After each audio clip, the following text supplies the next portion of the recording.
Mae Prifysgol Cymru y Drindod Dewi Sant yn ystyried adleoli cyrsiau dyniaethol o'r campws yma yn Llanbed i gampws Caerfyrddin, wrth ymateb i ddiffyg o 11 miliwn o bunnoedd yn ei chyllideb, sydd wedi arwain at gynnwrf yn lleol. Hwn wedi bod yma ys blynydde. Bydd yn colled i Llanbed. Mae Llanbed yn cael ei anwybyddu gyda pawb, ond bobl sy'n byw yn Llanbed. 197 yn unig o fyfyrwyr sydd ar gampws Llanbed a 112 o staff yn gweithio yma yn ôl Prifysgol Cymru y Drindod Dewi Sant.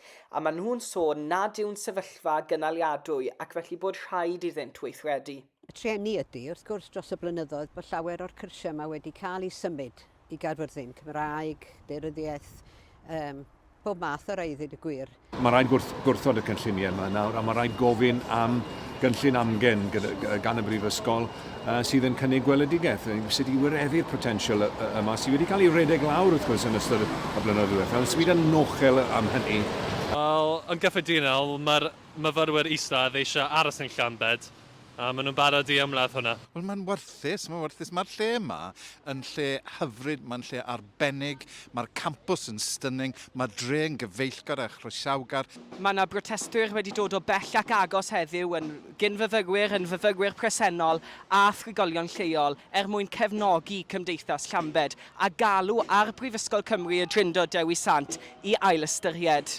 Gymaint o bethau mlaen gyda'r dre a gyda'r coleg, a mae'r ddoi wedi bod yn gweithio yn galed iawn i gael cadw dre a cadw pethau i fynd. Mae'n warth pur ar cyn swyddogion y Brifysgol a rhai presennol bod nhw'n ystyried y fath gam.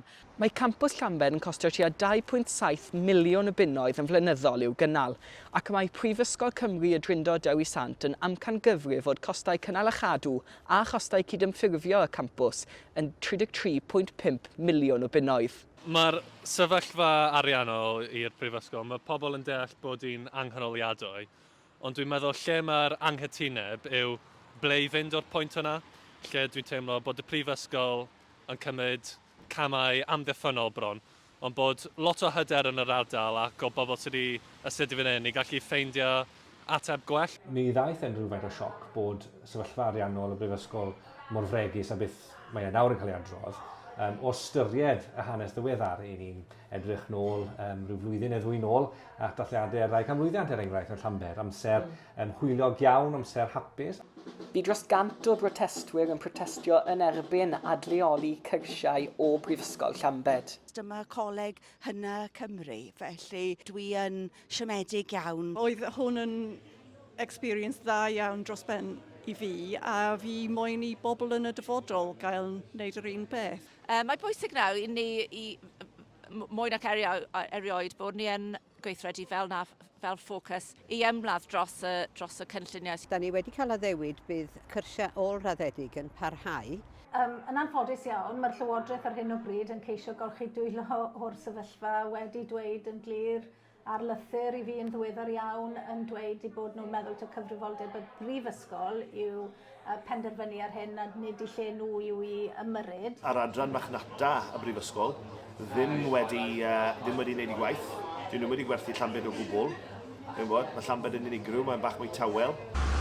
Wnaeth Clonc Rhywech Dim gynnig cyfweliad gyda Phrifysgol Cymru y Drindod Dewi Sant, ond cyfeiriodd Trefagydd ar ran y Brifysgol ni at ddatganiad gan ddweud tra fydd trafodaethau'n parhau gyda staff, myfyrwyr a rhanddeiliaid allweddol, ni fyddai'n briodol i'r Brifysgol gynnig cyfweliadau ar hyn o bryd. Fi'n credu mae hwn yn bwysig i gofio bod yna nifer o bobl yn cael eu cyflogi gan y campws yn Llanbed, ac felly mae dydd yn gwestiynnu wedyn beth fydd dyfodol i'r bobl hynny, bobl lleol. Dyw e ddim yn dwy'n ffrwyth ar hyn o bryd yr gwaith i ni'n neud, achos ar hyn o bryd dwi'n ofni fod yr bwriad yma i ddod ar addysg i ben gan y Brifysgol yn debygol o ddigwydd.